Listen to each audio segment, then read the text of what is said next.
عورت کی پہلی غلطی۔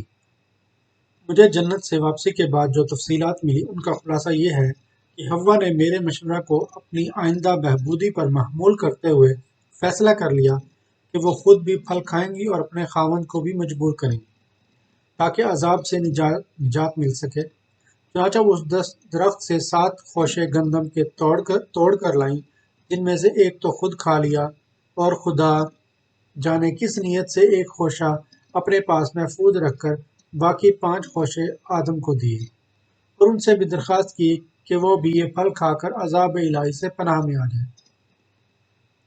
آدم علیہ السلام یہ دیکھ کر سخت متعجب ہوئے اور پوچھا، حوا یہ تم نے کیا غضب کیا؟ تم کو اپنے پروردگار کا وہ حکم یاد نہیں کہ یہ پھل ہم دونوں کی تباہی کا باعث ہے، اس کے قریب بھی نہ جانا۔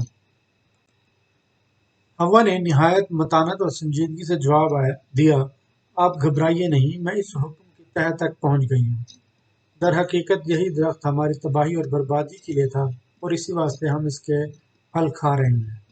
آدم علیہ السلام نے حیرت سے پوچھا، تو کیا تم خود اپنے ہاتھوں تباہ ہونا اور پروردگار کی بارگاہ سے مورد عطاب ہونا پسند کرتی ہو؟ حوا نے جواب دیا، آپ کیا جانیں اس راز کو؟ یہ درخت ممنوع کیوں ہے؟ واقعہ یہ ہے کہ اس درخت کو ممنوع قرار دینے میں خالق کائنات کی بہت بڑی حکمت عملی ہے۔ وہ کیا؟ آدم علیہ السلام نے دریافت کیا۔ بس اس کو راز ہی رہنے دیجیے، یہ کیا ضروری ہے کہ جس راز سے میں واقف ہو چکی ہوں وہ آپ پر بھی روشن ہو جائے؟ ہاں، ہم دونوں کو اس کے نتیجہ پر ضرور غور کرنا چاہیے اور وہ بہت ہولناک ہے۔ ارے اگر ہولناک ہے تو پھر کھاتی کیوں ہو؟ ہمیں کھانا ہی پڑے گا۔ اے آدم علیہ السلام، بغیر اس کے کوئی چارہ نہیں، تو کیا ہم یہ پھل کھا کر تباہ نہ ہو جائیں گے؟ نہیں، آپ نہیں جانتے کہ ہم کیا کر رہے ہیں اور اس کا انجام کتنا اچھا ہے۔ آپ میرے کہنے پر عمل کیجیے اور یہ پھل کھا لیجیے۔ آدم علیہ السلام نے بہم ہو کر کہا، ہرگز نہیں۔ حوا اگر تم اپنے پروردگار سے سرکشی کرنے والی ہو تو کرو، میں اپنے میثاق سے ایک قدم بھی پیچھے نہیں ہٹ سکتا۔ میں اپنے پروردگار سے جو وعدہ کیا ہے وہ اٹل ہے اور کوئی طاقت اسے نہیں بدل سکتی۔ جنت کی ہر نعمت میرے لیے آزاد ہے، کیا حرج ہے اگر میں ایک پھل کو ہمیشہ کے لیے اپنے واسطے حرام کر لوں؟ یہی آپ کی بھول ہے۔ ہمیں سکیڑتے ہوئے سمجھانے کے انداز میں کہا، آپ خود تباہ ہونے کا بیڑا اٹھائے ہوئے ہیں۔ کیا کہا؟ میں تباہ ہونے کا بیڑا اٹھا رہا ہوں؟ ہاں، آپ اٹھا رہے ہیں۔ یہ کیسے؟ یہ کیسے؟ یہ ایسے کہ آپ اپنے عیش و آرام کے ذریعے پر تالا لگا رہے ہیں، اپنی بھلائی کے راستے میں ناعاقبت اندیشی کے کانٹے بچھا رہے ہیں، اپنے حسین مستقبل کے چہرے پر ہر درمی کی سیاہی مل رہے ہیں تاکہ آپ اس عذاب الہی کے حقدار بنیں اور اپنی بھلائی کے ذرائع آمنہ و صدقہ کے تاریک کنویں میں پھینک دیں۔ کیا آپ کو؟ آدم علیہ السلام نے بات کاٹ کر کہا، حوا، تمہاری یہ عجیب و غریب باتیں میری سمجھ میں نہیں آئیں۔ کیا تمہارا یہ منشا ہے کہ میں اپنے پروردگار کے احکام سے سرکشی کروں؟ کیا تم یہ چاہتی ہو کہ محض ایک پھل کا ذائقہ حاصل کرنے کے لیے اپنی تمام نعمتوں کو ٹکرا دوں اور پھر کچھ خبر نہیں کہ وہ پھل ذائقہ میں کڑوا ہے یا میٹھا؟ خدا جانے اس میں کیا راز ہے جس کو میں اور تم دونوں نہیں جانتے۔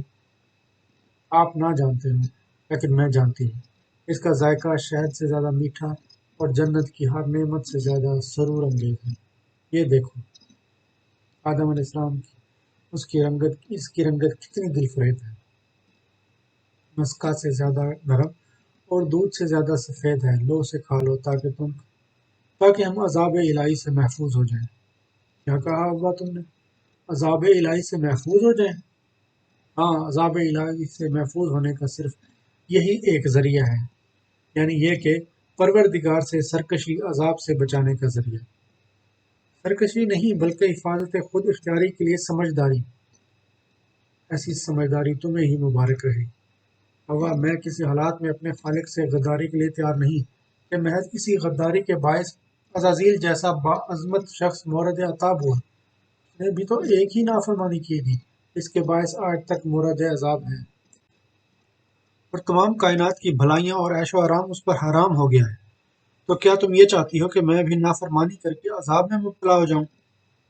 حوا نے کہا، وہ مغرور تھا، اس نے پروردگار کے سامنے غرور کا مظاہرہ کیا، اس نے کہنا نہیں مانا اور عذاب الہی میں گرفتار ہوا۔ اور آپ یہ کام اپنی بھلائی کے لیے کریں گے اپنا مستقبل درست کرنے کے لیے کریں گے۔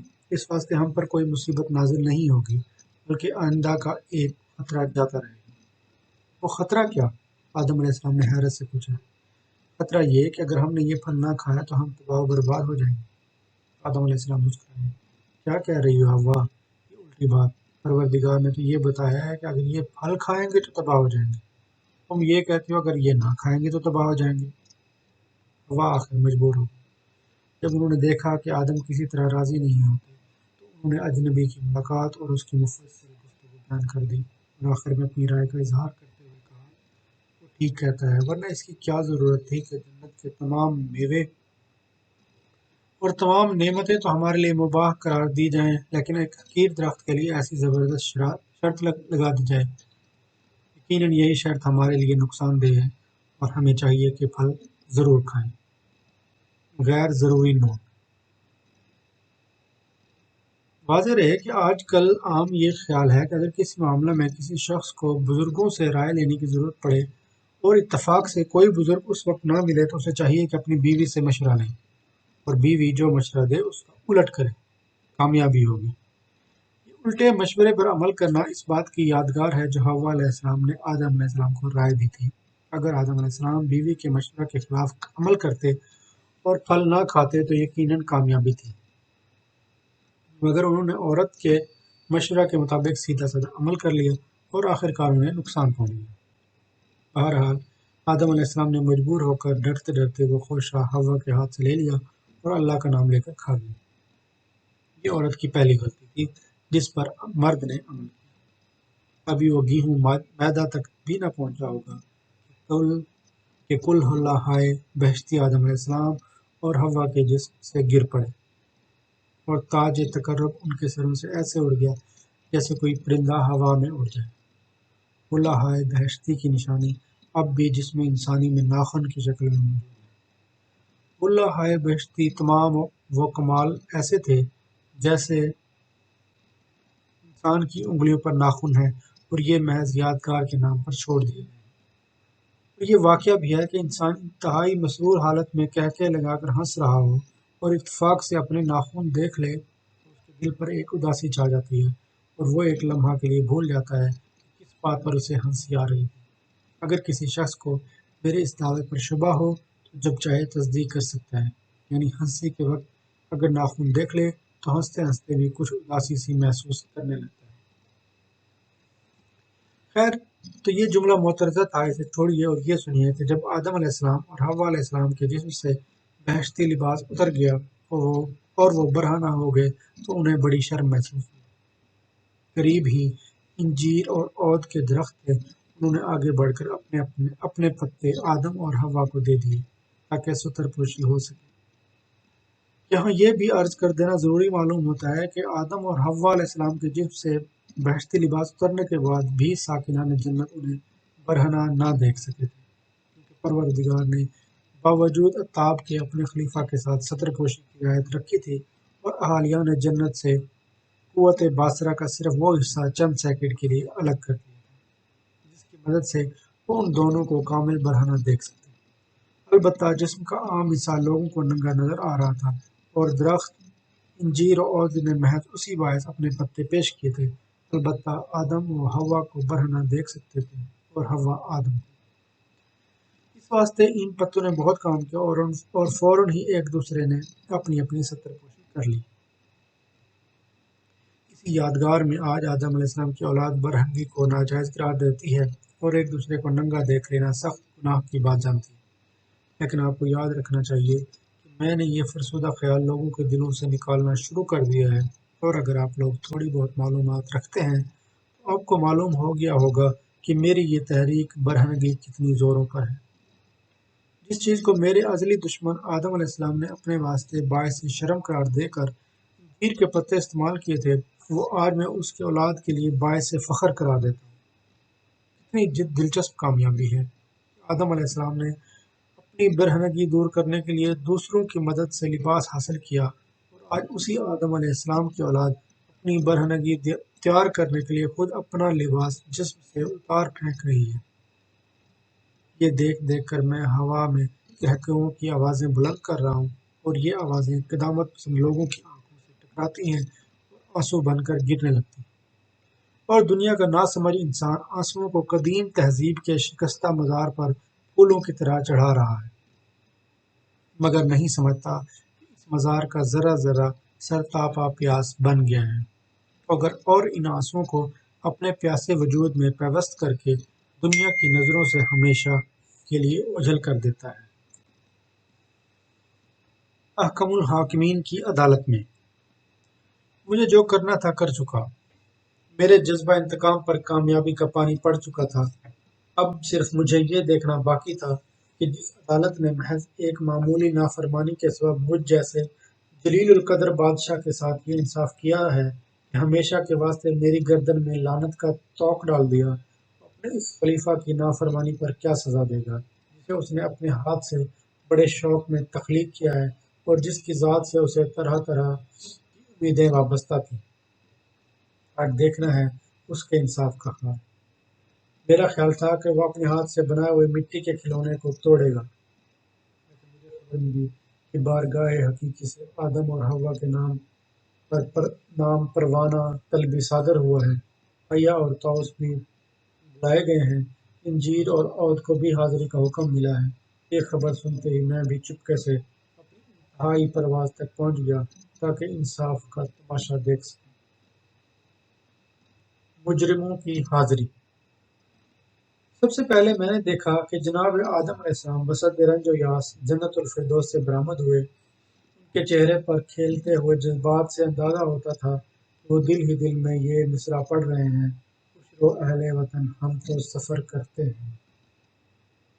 ایک دفعہ پیچھے مڑ کر انہوں نے جنت پر نگاہ ڈالی تو خدا جانے کس رزم کی نگاہ تھی کہ در و دیوار لرزنے لگے۔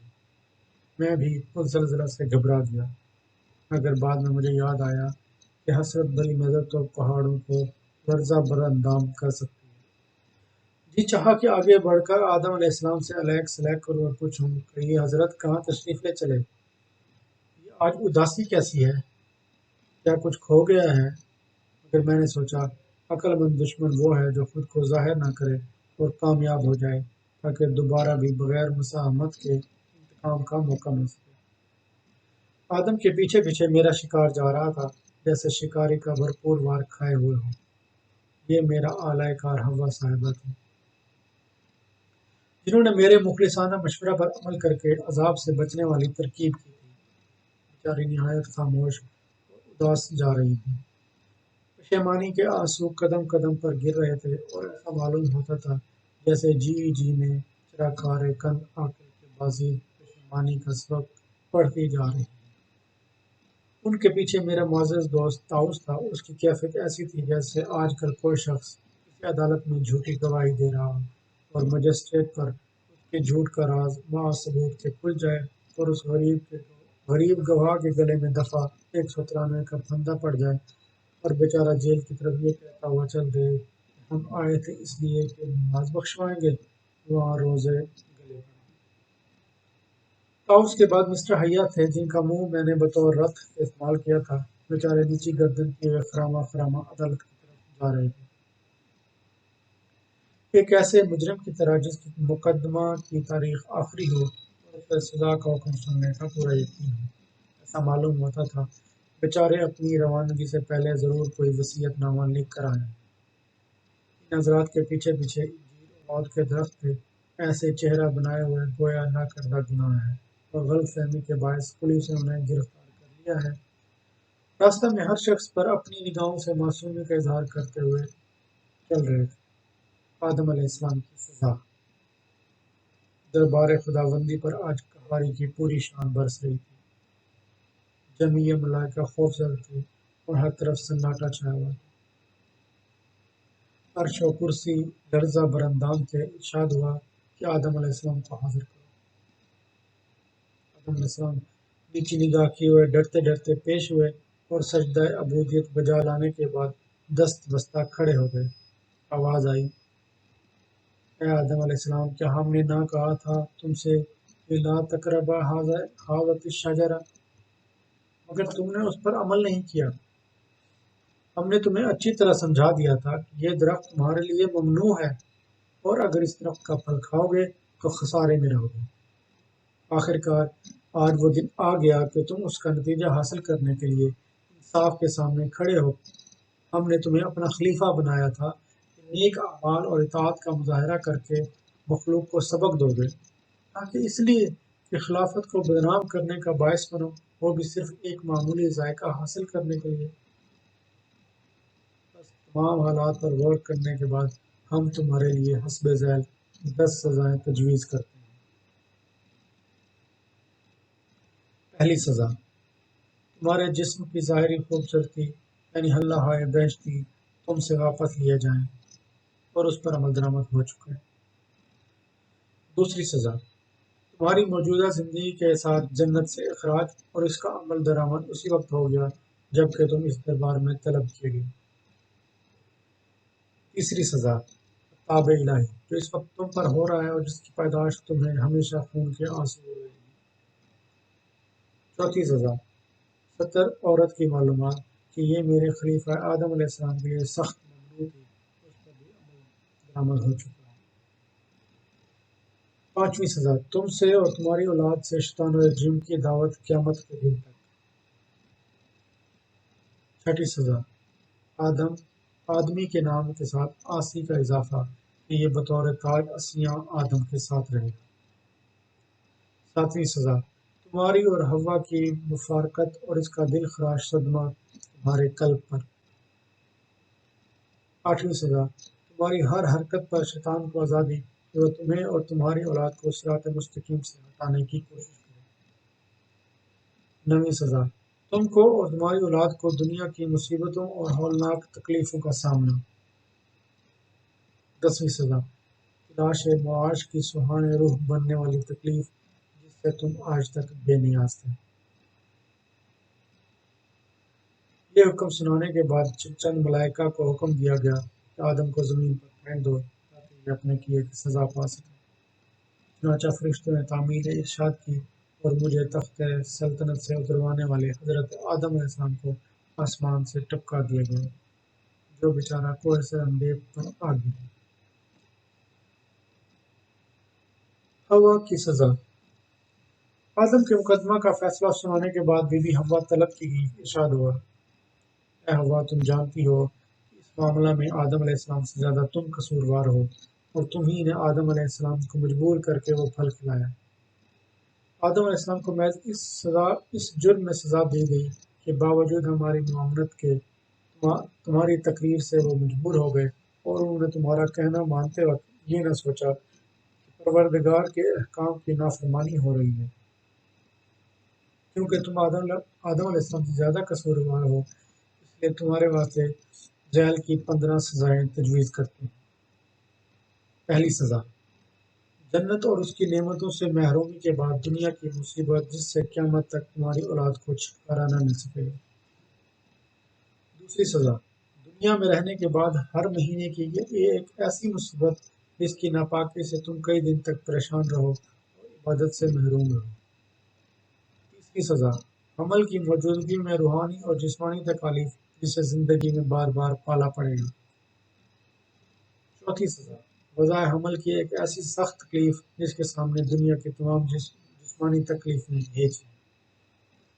پانچویں سزا، مرد کی مستقل محکومیت اور غلامی جس سے زندگی بھر چھٹکارا نہ مل سکے گا۔ چھٹی سزا، مرد کو اختیار طلاق تاکہ وہ کسی حال میں تمہارا محکوم اور مطیع قرار نہ پائے۔ ساتویں سزا، طلاق یا بیوگی کے بعد ایک ایسی مدت کا قرار جس میں تمہیں دنیا کے لذائذ سے محروم رہے۔ آٹھویں سزا، مرد کے مقابلہ میں تمہارا حق میراث جو مرد کے مقابلے میں ہر لحاظ سے کم ہے۔ نویں سزا، تم اور تمہاری بیٹیاں قیامت تک پیغمبری سے محروم اور اس کی نااہل رہیں گی۔ 10ویں سزا، جمعہ کی نماز اور اس کے انمول ثواب سے محرومی تاکہ ہر ہفتہ اپنے کبیرہ گناہ کو یاد کر سکو۔ 11ویں سزا، جہاد کی شرکت میں حاصل ہونے والے فضائل اور ان کے ثواب سے محرومی۔ 12ویں سزا، نقصان عقل، اس میں ہمیشہ مرد کا دست نگر بن کر رہنا پڑے گا۔ 13ویں سزا، دین اور مذہب کی عملی خدمتوں سے اندرونی قوتوں کا فقدان ہونے کے باعث محرومی یا کمی۔ 14ویں سزا، شہادت اور گواہی کے وقت کی ذلت کہ تمہاری شہادت مرد کے مقابلے میں کمزور سمجھی جائے گی۔ 15ویں سزا، مرد کے مقابلہ میں ہر قسم کی عزت و عظمت کی کمی تاکہ ہر وقت تمہارا یہ زبردست گناہ تمہارے سامنے رہے۔ یہ حکم سنانے کے بعد پروردگار نے چند ملائکہ کو حکم دیا کہ ہوا کو زمین پر پھینک دو تاکہ یہ اپنے کیے غذا پا سکیں۔ چنانچہ فرشتوں نے حکم خداوندی کے تحت بیچاری بی بی ہوا کو آسمان سے نیچے ڈال دیا اور برایت خداوندی زندہ سلامت جدہ کی سرزمین پر آ پڑی، اور حضرت آدم علیہ السلام کو فراق کی سزا جو دی گئی تھی اس پر عمل درآمد ہو گیا، یعنی آدم علیہ السلام کو سر اندیب میں پھینکے گئے اور بی بی ہوا علیہ السلام جدہ میں۔ طاؤس کی سزا، بی بی حوا علیہ السلام کا مقدمہ ختم ہونے کے بعد مور پیش ہوا۔ حکم ہوا، اے مور، تیری خطا گو زیادہ نہیں ہے، لیکن یہ قصور کسی طرح معاف نہیں کیا جا سکتا۔ تو نے ہماری ممانعت عام کے باوجود کسی غیر کو جنت میں جانے کا موقع دیا، حالانکہ تو واقف تھا کہ جنت میں ساکنان فردوس کے علاوہ کسی غیر کو جانے کی اجازت نہیں ہے۔ بس تیرے اس قصور کے عوض ہم حسب سہل 3 سزائیں تجویز کرتے ہیں۔ پہلی سزا، اخراج جنت کے بعد تیرے جسم کی تمام خوبصورتی واپس لے لی جائے اور نشانی کے طور پر کہیں کہیں اس کی یادگار باقی رہے۔ دوسری سزا، تیرے 600 بازو ہیں، ان سب کو واپس لے کر صرف 2 بازو تیرے پاس باقی رہنے دیں۔ تیسری سزا، چونکہ تیرے پیر گناہ کی معاونت کے لیے حیا کے پاس گئے تھے، اس واسطے ان کی خوبصورتی سلب کر کے بدصورت قرار دیا۔ فیصلہ سنانے کے بعد پروردگار نے چند فرشتوں کو حکم دیا کہ طاؤس کو آسمان پر سے نیچے گرا دو تاکہ یہ اپنے کیے کی سزا پائے۔ چنانچہ مور ہدایت کے مطابق زمین پر پھینک دیا گیا اور یہ بیچارہ ملک حبش میں آ کر گرا۔ یہاں مجھے ایک اور بات عرض کرنی ہے۔ بعض انسانی مورخین نے لکھا ہے کہ طاؤس کابل میں آ کر گرا تھا، لیکن میری تحقیق کا مآخذ یہ ہے کہ وہ حبش میں ہے۔ بہرحال میں انسانہ مورخین کی اس معاملہ میں تردید مناسب نہیں سمجھتا، کیونکہ اس وقت میں خود آسمان پر تھا اور میں نے اس کی ضرورت ہی نہیں سمجھی تھی کہ ان چھوٹی چھوٹی باتوں پر غور کریں۔ اگر اس وقت یہ خیال ہوتا کہ ایک نہ ایک دن مجھے اپنی سوانح عمری لکھنی پڑے گی اور اس میں یہ چھوٹی باتیں بھی درج کرنی پڑیں گی، تو میرے لیے اس بات کی تحقیقات کچھ مشکل نہ تھی، ذرا سی دیر میں معلوم کر سکتا تھا۔ بہرحال یہ ایسی اہم بات نہیں ہے جس کے لیے تحقیقات کرنے کی ضرورت ہو۔ اگر انسانہ مورخ یہ ہٹ درمی کریں کہ وہ کابل میں گرا تھا تو بہت اچھا، نیازمند کو کیا غرض پڑی ہے کہ اس کی تردید کرتا پھرے۔ بہرحال یہ یقینی بات ہے کہ اسے فیصلہ خداوند کے بعد زمین پر پھینک دیا گیا۔ حیا کی سزا، مور کا مقدمہ طے ہونے کے بعد حیا سانپ کی باری آئی۔ یہ بے حد حسین جانور تھا، تمام جسم پر نہایت ہی دل فریب رنگ کے پر تھے اور 4 پیروں سے چلتا تھا۔ موجودہ وقت کی حالت اور جسم سے کہیں زیادہ بڑا اور پیارا قد تھا۔ اس کے جسم اور منہ سے مشک اور عنبر کی خوشبو آیا کرتی تھی، جس طرف سے نکل جاتا تھا پیچھے خوشبوؤں کی سرور انگیز دنیا چھوڑ جاتا تھا۔ جنت میں اپنے مخصوص امتیازات کے باعث بہت ہی معزز اور ممتاز سمجھا جاتا تھا۔ جنت کے تمام باشندے حیا کی دوستی کو اپنے لیے باعث فخر جانتے تھے۔ آج بیچارہ نیاز مند کی دوستی کے باعث ملزم کے کٹہرے میں کھڑا اپنے مقدمے کا فیصلہ سننے کا منتظر تھا۔ بارگاہ انصاف سے آواز آئی، حیا، ہم نے تجھے اپنی بہت سی مخلوق سے زیادہ حسین اور صورت دیا، طرح طرح کی نعمتیں تجھے بخشیں، عزت دی، عظمت دی اور اپنی لاتعداد مہربانیوں سے مالا مال کیا، لیکن تو نے ان کی کوئی قدر نہیں کی، اور باوجود ہمارے امتناعی حکم کے تو نے غیر کو جنت میں لے جانے کا گناہ کیا، حالانکہ تو لے جاتے وقت بھی اچھی طرح جانتا تھا کہ سوائے ساکنان فردوس کے ہماری اجازت لیے بغیر کوئی شخص داخل جنت نہیں ہو سکتا، مگر تو نے اس کی کوئی پرواہ نہیں کی اور یہ خیال کر لیا کہ کہ ہم تیری غداری کا حال نہ جان سکیں گے۔ اس واسطے ہم تیرے لیے حسب ذیل 3 سزائیں تجویز کرتے ہیں۔ پہلی سزا، اخراج جنت کے ساتھ ہی تیرا تمام حسن صورت واپس لے کر تیرا چہرہ مسخ کر دیں گے۔ دوسری سزا، جن پیروں کے ذریعے تو غیر کو لے کر جنت میں داخل ہوا وہ واپس لے لیا جائیں تاکہ آئندہ پیٹ کے بل گھس دیں۔ تیسری سزا، جس منہ میں بٹھا کر لے گیا تھا اور جہاں سے مشک و عنبر کی خوشبو آتی تھی وہاں بجائے انوار کے زہر ہلاہل بھر دیا جائے۔ مقدمے کا فیصلہ اور سزا کا حکم سنانے کے بعد اللہ تعالیٰ نے چند ملائکوں کو حکم دیا کہ حیہ کو سزائیں بھگتنے کے لیے زمین پر پھینک دو۔ چنانچہ حیہ صاحب حسد، حسرت و یاس، جسم کی ظاہری و باطنی خوبصورتی کھو کر پیروں سے بے نیاز زمین پر گھسٹ گھسٹ چلنے کے لیے دارالجن اور دارالسزا میں آ گئے، جہاں انسان اپنے عیش و آرام کے ذریعے تلاش کرتا رہتا ہے۔ یہ بیچارے اصفہان میں آ کر گرے اور دنیا کے لیے درس عبرت بن کر اپنی اولاد در اولاد کی صورت میں آج تک زندہ ہے۔ انجیر اور عود کی سزا۔ چونکہ ان دونوں درختوں نے بھی گناہ گار آدم علیہ السلام کی امداد کی تھی اور یہ امداد پروردگار کا حکم حاصل کیے بغیر ہوئی تھی، اس واسطے حیہ کے بعد یہ دونوں بھی بصورت ملزم پیش ہوئے، اور چونکہ ان کے گناہ زیادہ وزنی نہ تھے اس واسطے صرف اخراج جنت پر ہی اکتفا کیا۔ میری سزا۔ یہ نا انصافی ہوگی اگر اس سلسلہ میں ان سزاؤں کا ذکر نہ کروں جو میرے لیے تجویز کی گئی۔ اس کے علاوہ ان سزاؤں کا ذکر چھوڑ کر حضرت انسان کی طرح فن تاریخ نویسے کا گلا گھونٹنے کا جرم بھی کروں گا۔ بس ضرورت ہے کہ میں اپنے مقدمہ کی کیفیت بھی درج کروں۔ چونکہ گیہوں کھلانے کے سلسلہ میں میرا ہاتھ بھی تھا، اس واسطے اس ضمن میں میرا مقدمہ پیش ہوا۔ بارگاہ حقیقی نے فیصلہ فرما لیا۔ ابلیس کے لیے حسب ذیل 10 سزائیں تجویز ہوئی ہیں۔ پہلی سزا، روئے زمین کی سلطنت جو ہم نے پیغمبری کے اعزاز کے ساتھ بخشی تھی واپس لی جائے، عمل درآمد ہو چکا۔ دوسری سزا، جنت سے اخراج اور در جنت ہمیشہ کے لیے ممنوع، اس سزا پر بھی عمل درآمد ہو چکا۔ تیسری سزا، وہ حسن صورت جس کو تمام فرشتوں پر فضیلت تھی واپس لے کر صورت مسخ کی جائے، عمل درآمد ہو چکا۔ چوتھی سزا، ابلیس نام تجویز کیا جائے، عمل درآمد ہو چکا۔ پانچویں سزا، آئندہ ہونے والے تمام شیاطین اور اشتیاق کی پیشنوائی کا بدنما داغ۔ چھٹی سزا، قیامت کے تک کے لیے مستحق لعنت تاکہ قدم قدم پر اپنا گناہ کبیرہ یاد کر سکوں اور کر رہا ہوں۔ ساتویں سزا، مغفرت کے تمام دروازے اور اسباب ہمیشہ کے لیے بند کر کے محروم شفاعت کیا جائے۔ Let's see. آٹھویں سزا، توبہ کرنے کی گنجائش ہی نہ رکھی جائے اور ہمیشہ کے لیے در توبہ بند کر دیا جائے۔ کرتا ہی کون ہے توبہ؟